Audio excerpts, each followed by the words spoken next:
chill or upset เสร็จไปเบิดมือเร็วบ่ตอบ chill มันธรรมดาเนาะธรรมดาหมูบ่ตอบก็ได้บ่ตอบบ่ได้บางทีมันอาจจะมีเรื่องมันไม่สำคัญขนาดนั้นเป็นตัว มันบ่สำคัญติเขาว่าสำคัญไหนแต่มันก็บ่ได้เป็นเรื่องสำคัญแต่ก็ชิล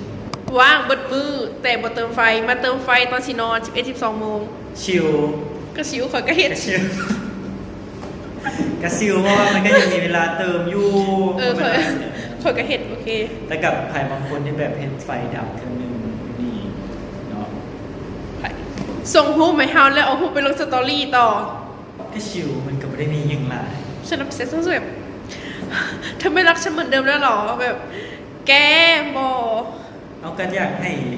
เธอเห็นก่อนแล้วก็ให้ผู้อื่นเห็นนะอ้าวเหรอเหมือนจะหลอกเขาอ่ะแต่มันรู้สึกแบบน้อยๆแบบนึกว่ามูสิส่งให้เขาคนเดียวเนาะ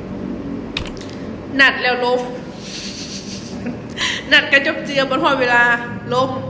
อัพเซตเพราะอัพเซตแบบว่ากันจบเจืออันที่เราคือคอนเทนต์เป็นบ่คือตอนนั้นเขาบอกกันว่าเขาจะถ่ายคอนเทนต์เป็นบ่อันตัวลึกๆนะบอกกันจบเจือว่าจะถ่ายเด้อเลิกเฮียนบ่เฝ้ากลับเด้อแล้วสุดท้ายฮอดโมงกลับ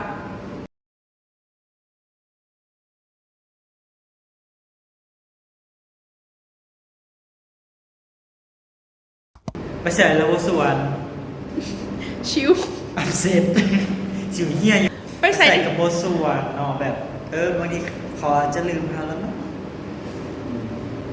แบบไปยังแบบไปกินข้าวไปยังนี่ว่ะแม่ใส่กันแล้วแต่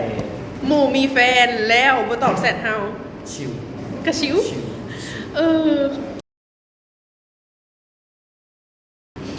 มันกับ